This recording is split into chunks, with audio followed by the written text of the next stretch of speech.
and welcome to another episode of the Odd Lots podcast. I'm Joe Weisenthal. And I'm Tracy Alloway. Tracy, I'm not sure if you remember, but we did an episode recently in the outro, and like someone tweeted about this. I think your final line was, "It's pretty good to be a landlord." Like we were talking about rent, and you're like, "It seems good to be a landlord." I stand by it. Yeah. I can't believe I'm getting criticized for throwing out these truth bombs. It's good to be a landlord. No, I don't think it's even a criticism. It's like sometimes the truest things are the obvious things that no one says directly, and that someone just says like, it seems pretty good. And like rent prices, as we've been discussing, like they never seem to go down. There are all kinds of tax advantages, it seems like, to owning real estate. It's hard to build more of it. It seems pretty good. It seems good. I guess my question is, was it always this good? And will it always be this good? Because, I mean, the reason we're talking about it is because it does feel like there is a backlash at the moment, or more of a backlash. I guess landlords are never an especially beloved social class, but with prices being what they are at the moment, with rents going up, particularly in places like New York City, it does feel like there is this question of whether or not maybe the government, the state, could do something to attenuate those higher rent prices. I guess there's like two questions to my mind about the sort of like whether it's good to be a landlord. And one is like, okay, we do know that like probably like rent growth is going to slow. And we talked to the guy from Apartment List, Chris Salviati, several weeks ago, and he's like, okay, probably like rents are going to come down a bit, maybe, or flat, or maybe not grow. But like that's just a cycle thing, right? And then there's the question of like, is there something deeper that's not just about like the macroeconomic cycle, but is something going to like change about the business? And you know, like, one thing that I sort of still kind of believe in markets is that like if there's like alpha somewhere, if there's above market returns, it can't stay forever.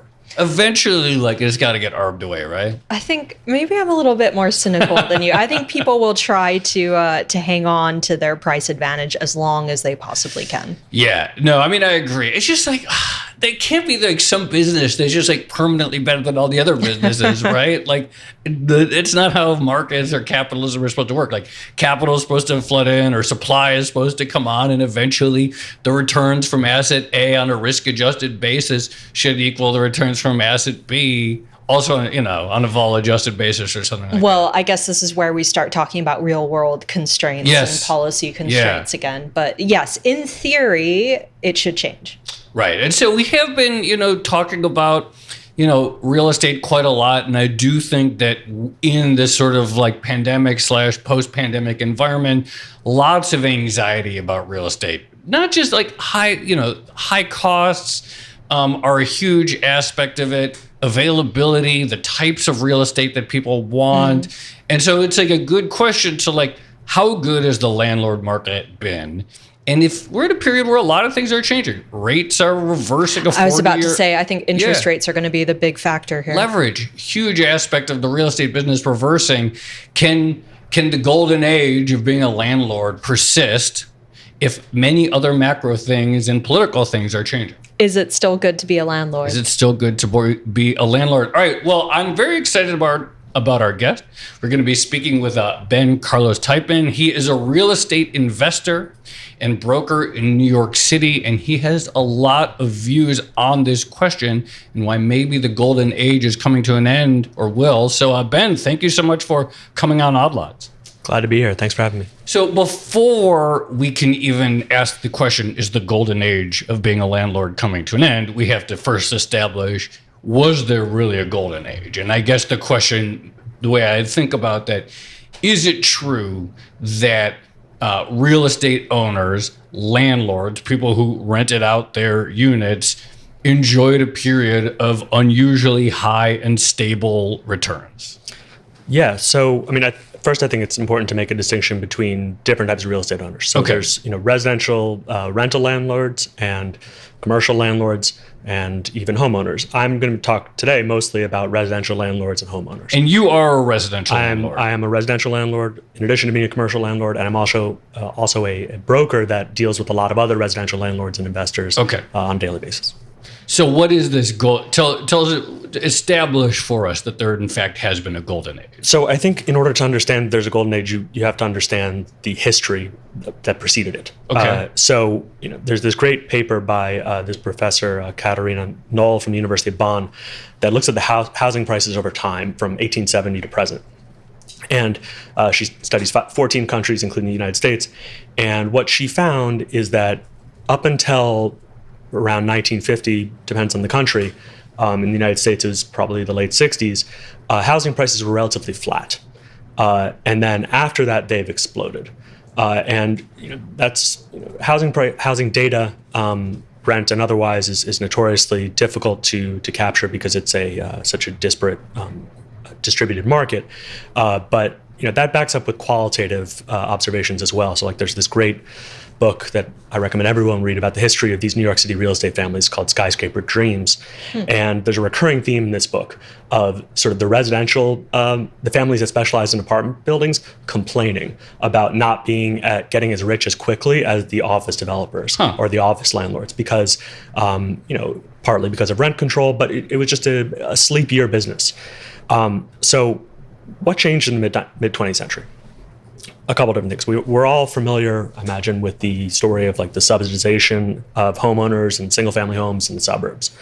And simultaneously, as that was occurring in terms of the public's investment in the apartment business and rental housing, it shifted from public housing to private sector solutions, whether it's Freddie Mac subsidizing multifamily developers or even nonprofit developers.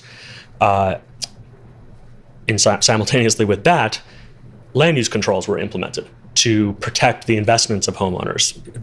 That's sort of the most generous way to describe it. It also did things like enforce de facto segregation and school segregation and all sorts of other less noble things.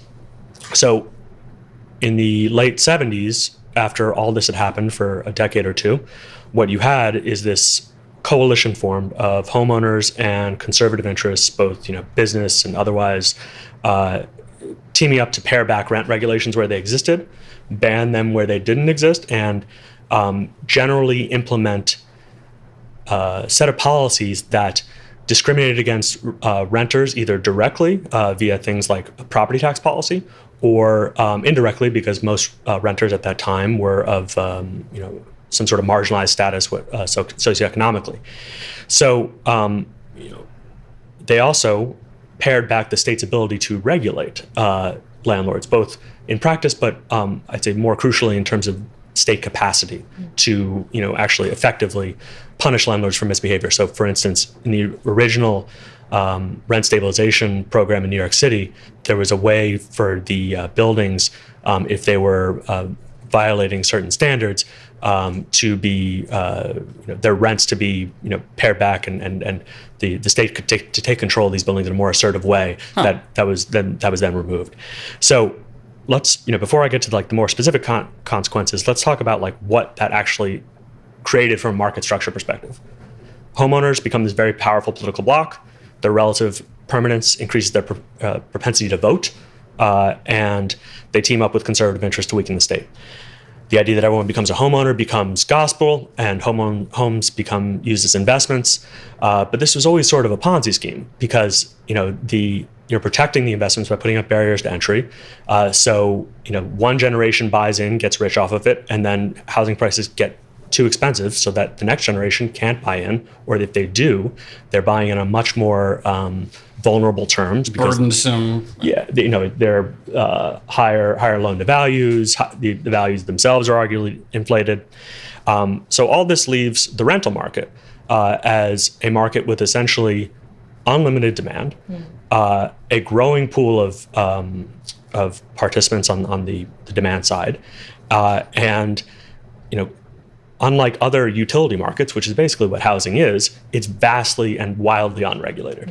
So it would be like Enron in the early 2000s and late 90s that was just going wild on deregulated energy markets, except we've been doing it all over the country for decades.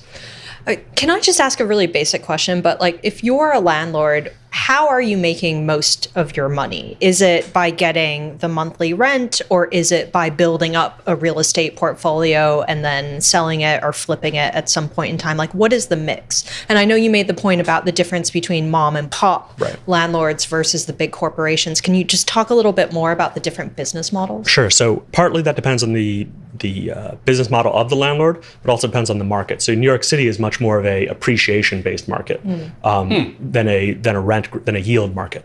Whereas someplace in the Sun Belt might be more yield focused than appreciation focused. So in New York City, you typically make your money selling or refinancing or by generating scale. Scale obviously helps in every market.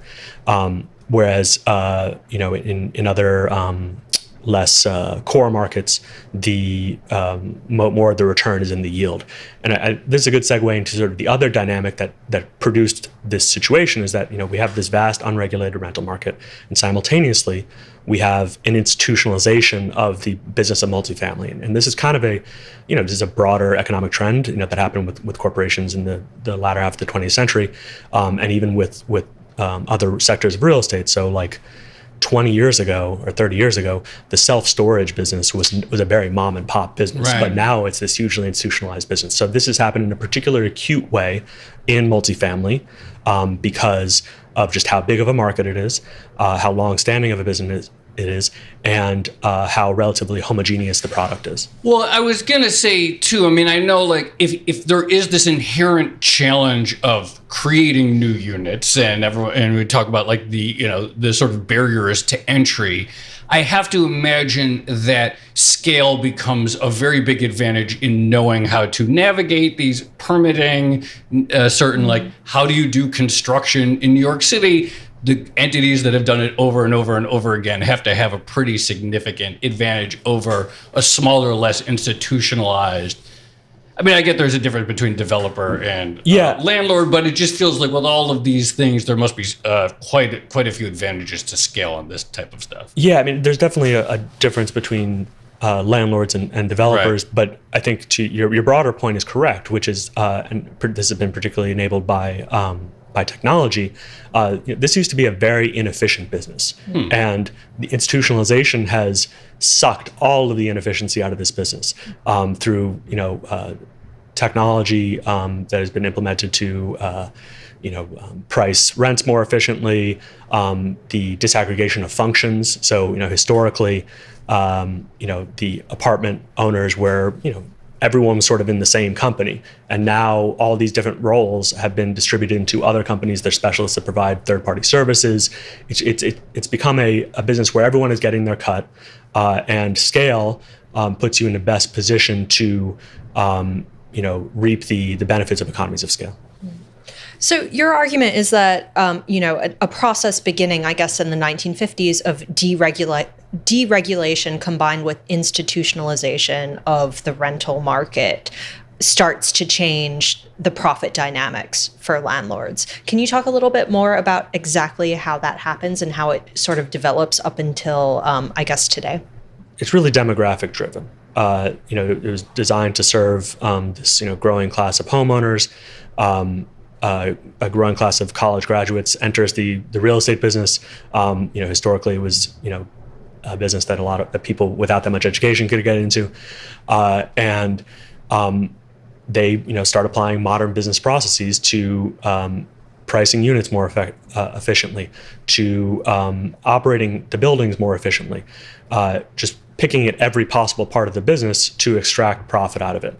That has served the industry very well, but it has not served, arguably, the greater public very well. And I think that's sort of where these dynamics these twin dynamics of demographic change prompting policy and technology prompting institutionalization are now going to flip back the other way, and we're starting to see the beginnings of that. So I want to obviously talk about this flip and some of the demographics and all that. But before I do, can you just expand? You made one point about disparate property tax treatment that you said put renters at a disadvantage. Can you clarify what is in the code that is so advantageous to landlords? Sure. So as a general matter, around the United States, homeowners are viewed as the most important political bloc in any jurisdiction, and their property taxes are kept low, and particularly the increases in their property taxes. So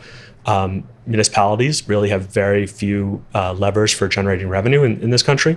So they need some place to make up the revenue. So as a result, apartment buildings start taking on a larger and larger share of the burden. This works different ways in different jurisdictions, but in New York City, for instance, buildings over 11 units make up an increasing share of the revenue for taxes. This also applies to commercial properties, whereas buildings of 1 to 3 units have artificial or caps on the amount that their assessment can grow every year. And even buildings of 4 to 10 units also have caps, although albeit is not as good as the 1 to 3 families, which is sort of a reflection of the same political dynamic in that the people that at least policymakers believed own these small apartment buildings are closer to a voter. It's sort of your yeoman, your landlord, not the big bad landlord. So these groups have been given preferential property tax treatment, and the apartment buildings and in turn their residents have been getting increasingly unfavorable property tax treatment. So the landlord business, what exactly are the risks that landlords are taking on, and how should they be compensated for that? Because when I think of a landlord, it's like, okay, maybe you have a bad tenant who doesn't pay their rent on time. That's a little bit of a risk. But in general, it feels like there are a lot of protections around the business. And it also feels like there's a tendency for real estate prices to mostly go up, especially in New York. Right. So dealing with problematic tenants, and also operational increases. So let's talk about the tenant side.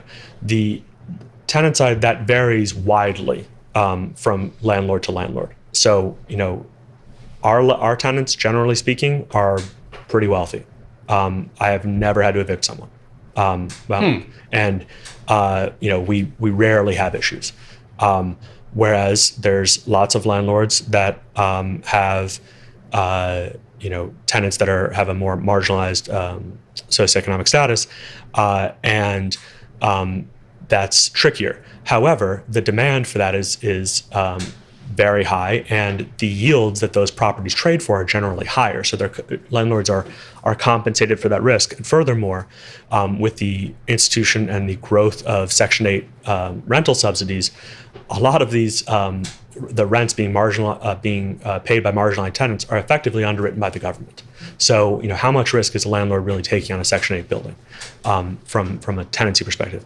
From the perspective of operating expenses, as we talked about, property taxes, are being constrained in some cases, but in other cases they are not. And that's, where operational efficiency comes in. So, operational costs are the most important cost for landlords to control, and in some ways they're in their least amount of control. So at least with financing costs, you have some decision over when you incur that cost. But for fuel, maintenance, like you really don't. I mean, maintenance to a lesser degree, but fuel and other more recurring costs, you don't have as much control. I want to ask about financing, because of course, we sort of talked about in the intro, lots of things are shifting. And one thing that seems to be shifting is like maybe this 40-year steady decline in interest rates. Can you talk a little bit about, from your experience, like your mix of like equity, borrowing, et cetera, and if there is, this like sustained reversal, what does that do to your economics? Well, it doesn't do that much, or it won't do that much to my economics, because I'm gonna get out of this business.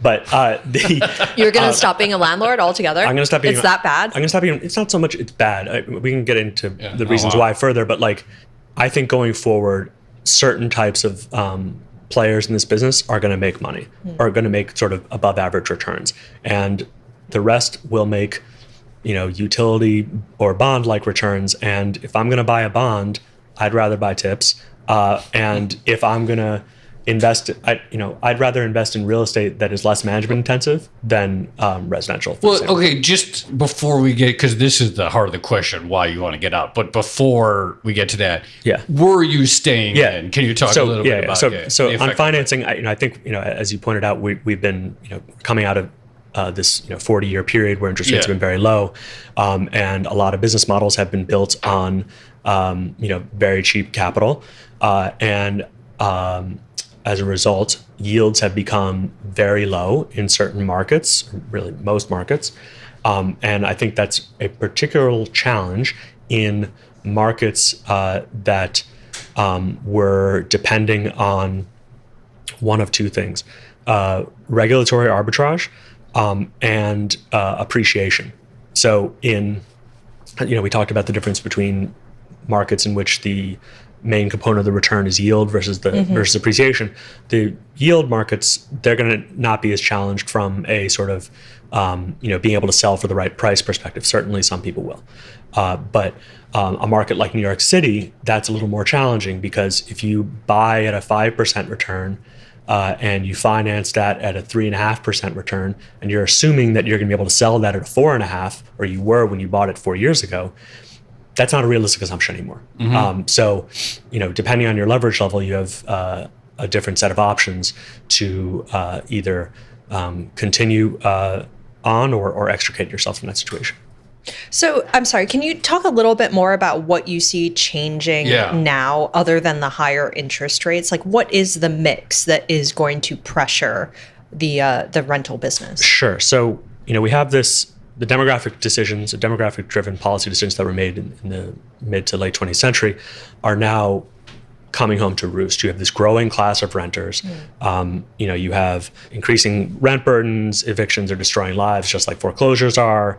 And I think most crucially, this crisis is now including people from that very powerful political bloc, insofar as, people of my generation, and our generation really, who would have been homeowners 30 years ago, are now not going to be homeowners. Or if they are, they're going to pay much more for it and become homeowners much later in life, and view it more as a housing cost stability vehicle. There's this joke about the 30-year mortgage being homeowner rent control. And I think that sort of logic is now seeping into the homeownership market, and it's becoming less of slowly becoming a less of a gambling market. So you now have this big demographic of people that are concerned with rental costs. So this seems really key, which is that politicians have this idea of like what a good voter is, what a good citizen is like.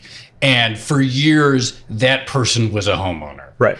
And now the basic idea is that there is becoming a meaningful voting, politically influential bloc that is much more likely today to be a tenant than a homeowner than they were 30 years ago. And so the political winds are over time, there's like, the voters, this ideal voter is not necessarily a homeowner. Right. And it's also, that sort of new renter block is teaming up with the old renter block, because it's not like we didn't have renters and they weren't organized before. Right. It's just that politicians could sort of ignore them because they're of a marginalized background, or because they are perceived to not vote as much, or whatever reasons they come up with. So this is manifesting itself in 2.5 different ways. One is the UMB movement, which for those who are not familiar is the Yes on My Backyard movement, which advocates for building more housing, particularly in high demand areas. Arguably, it's a successor movement to the fair housing movement from the late 20th century. I was one of the founders of the biggest group that does this in New York City, called Open New York. And in parallel, we have a resurgence of the rent regulation movement and sort of broad tenant protection movement more broadly.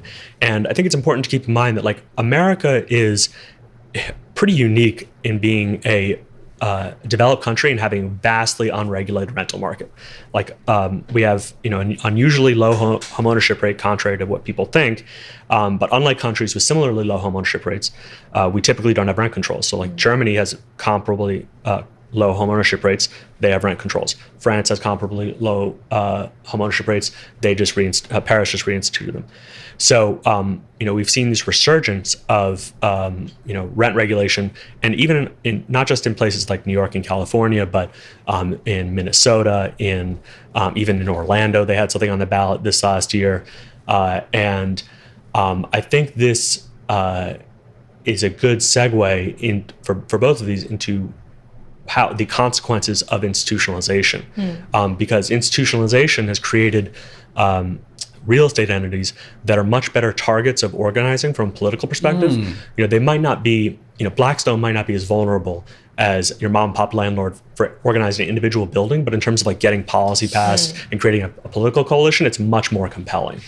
This is interesting, you hear like labor people talk about like, actually it's kind of good that Amazon is becoming a huge employer, because if you can get unions into Amazon warehouses, you've radically like changed the American labor market. Or at least you have one identifiable entity to target, right? And so then if you have these big institutional landlords, then like you have I hadn't thought about that. You have a thing to organize against. It's also already sort of happening because you hear so much nowadays about institutional investors buying up single family houses for rent or for flipping purposes. Right. And it's not like single family landlords didn't exist before, but now we're talking about it because it's Wall Street. Yeah.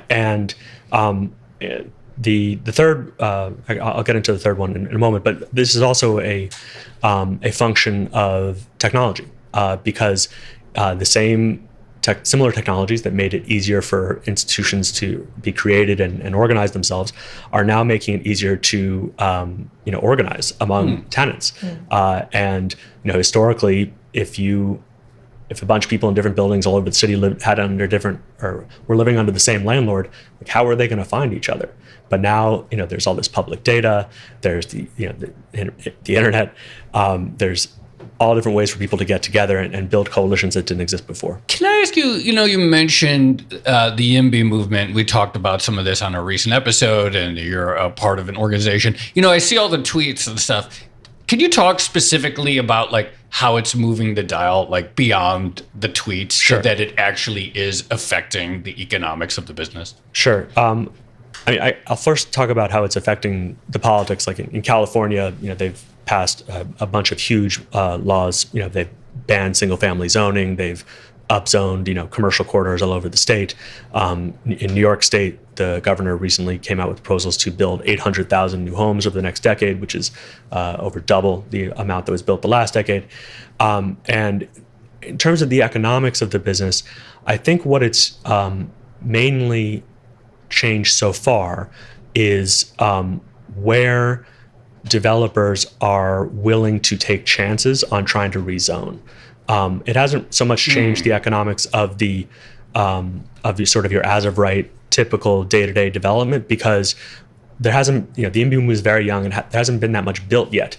But now a developer might be more likely to take a chance on a rezoning in a rich neighborhood, which actually is going to be much more profitable for them, but would have than doing a poor neighborhood, but was seen as very politically challenging because like Open New York got Soho and NoHo rezoned for housing, which people thought never would happen. So it's mainly changing the sort of political environment for participants in the real estate industry that are involved in development, and the actual economics of being a landlord haven't changed in a direct way. It's been more disparate, like you saw in the Journal recently came up with this big story that everyone was reading about how rents have fallen over the country because so much supply is coming online. The UMB movement can take some credit for that, but it's also just these developers are responding to market signals that there's not enough supply. It feels to me like there's still a lot of institutional capital flowing into this business. I mean, certainly we've talked about the big players who are snapping up single family homes, and that's been a major talking point for a couple of years now. But why does the industry presumably still see the rental market as a profitable one? Like, there still seems to be a lot of interest and money flowing into the space, and presumably it's coming in at, the type of yields and values that we've seen in previous decades. I think the industry sees the multifamily market as a profitable opportunity for all the reasons we've been talking about. The demand is insatiable. There are controls on how much supply can be added, and it's a very capital-intensive business. So it's a good way to deploy capital. I'm not suggesting that there's going to be some sort of crash. In fact, I think institutionalization will continue apace because institutions have a lower cost of capital than your mom and pops, and they have the economies of scale and ability to execute so that they can make money in this environment, in this sort of new environment that I'm positing. And they are one of groups, and I think just representative of the big group more broadly that's going to make money in this environment, which is that people that can actually add value.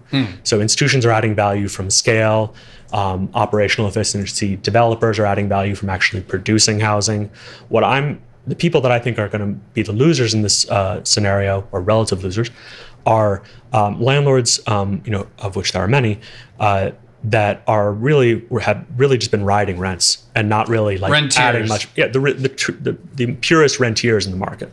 Can you talk about the other prong when you say the return of sort of like tenants' rights? Whether is it rent control? Is it eviction restrictions? Like, what does that look like in the year 2023? Can I tack on to that, which is, you mentioned the tax code, and of course there are a lot of tax benefits that are meant to incentivize home ownership. And this might be a weird question, but I've often wondered, why don't renters get some tax breaks? It's not really optional to pay your rent.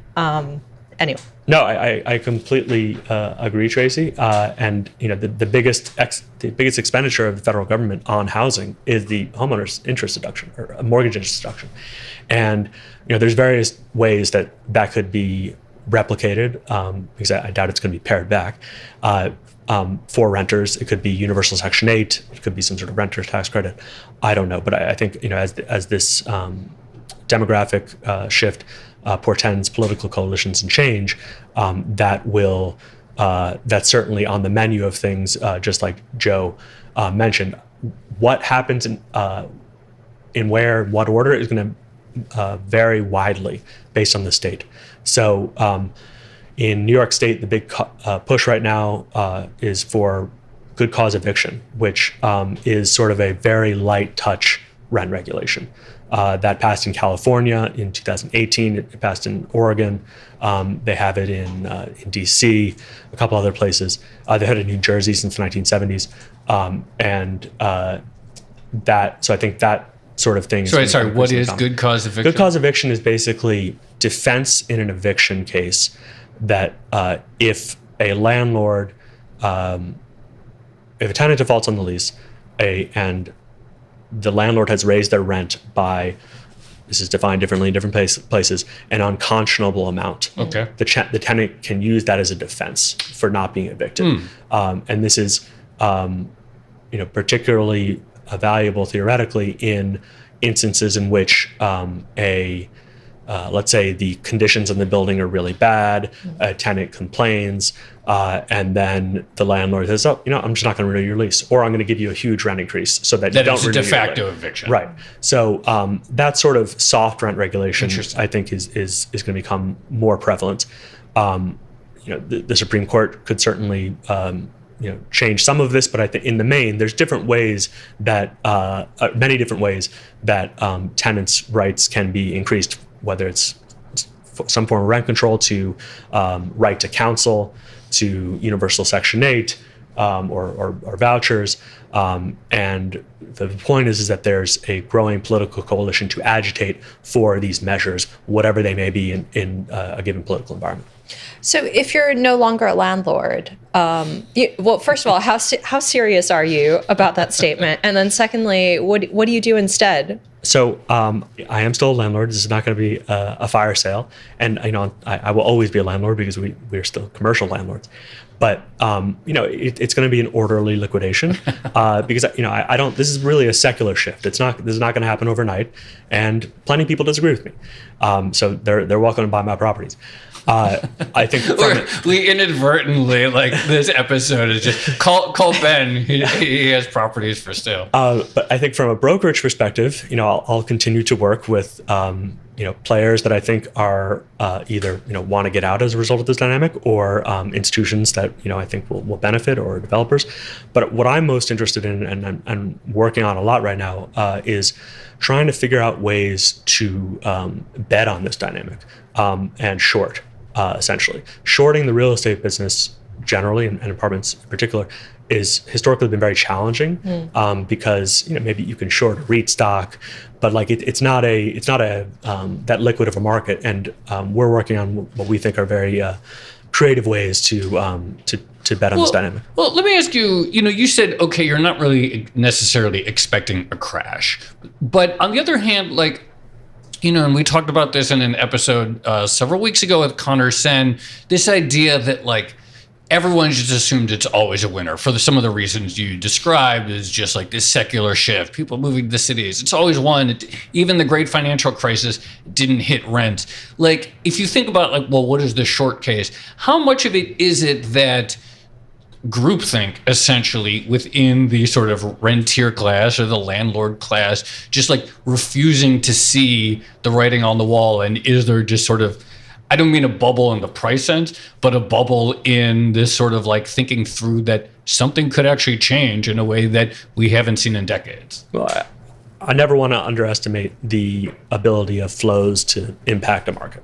You're speaking Tracy's language. That said, I think it's a question of whether who this is a winner for. And I don't mean, tenants versus landlords. I mean within sort of the investment market. So, like, if you're in the capital allocation business and you want to be a bond investor or a fixed income investor, I think multifamily is going to continue to be a great business. But if you want to earn these sort of bonanza returns that you've been earning for the past several decades without doing much work, then other sectors of real estate might be a better option for you, or other sectors entirely. I just have one question, and it sort of connects this conversation with the one we had with Chris Salviati about rents actually moving. What advice do you have for people who are trying to negotiate their rent with their landlord down, obviously, not up? Every situation is specific, so I'll do my best to generalize, but I think you have more leverage than you think. Generally speaking, if only because a landlord, if you leave, a landlord probably loses a month of rent. So at the very least, you should factor that month of loss in rent, and maybe even a broker fee, into what you're negotiating for. All right, Ben Carlos Thypin, thank you so much for coming on Odd Lots, and good luck in your new endeavors. And I hope you timed the market well with this episode. Thanks for having me.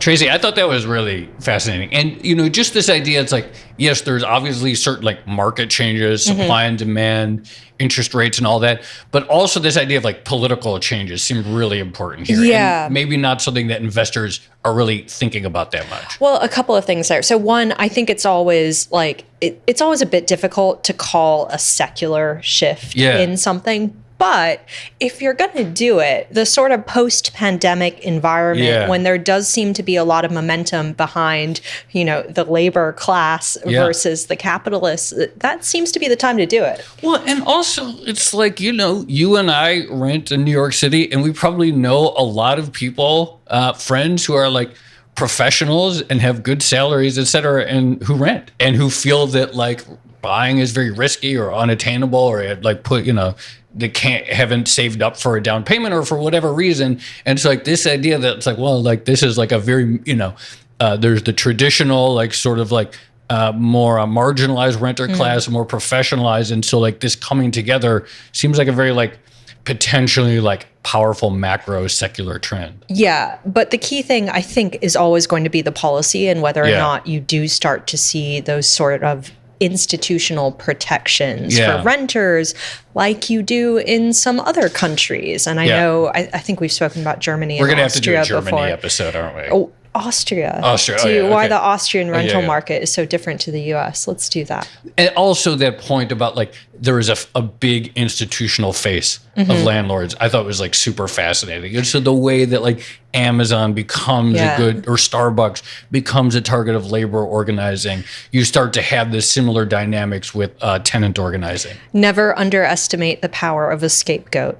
Yeah, totally. All right. Shall we leave it there? Let's leave it there. This has been another episode of the Odd Lots podcast. I'm Tracy Alloway. You can follow me on Twitter at Tracy Alloway. And I'm Joe Weisenthal. You can follow me on Twitter at The Stalwart. Follow our guest, Ben Carlos Thypin. He's at SoBendito. Slide into his DMs. Make an offer on one of his buildings. But if you're listening to him making the bear case, I don't really know why you'd want to. Follow our producers, Carmen Rodriguez at Carmen Armin and Dash Bennett at Dashbot. And check out all of our podcasts under the handle at podcasts.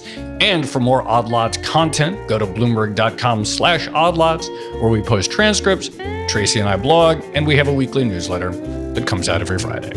Thanks for listening.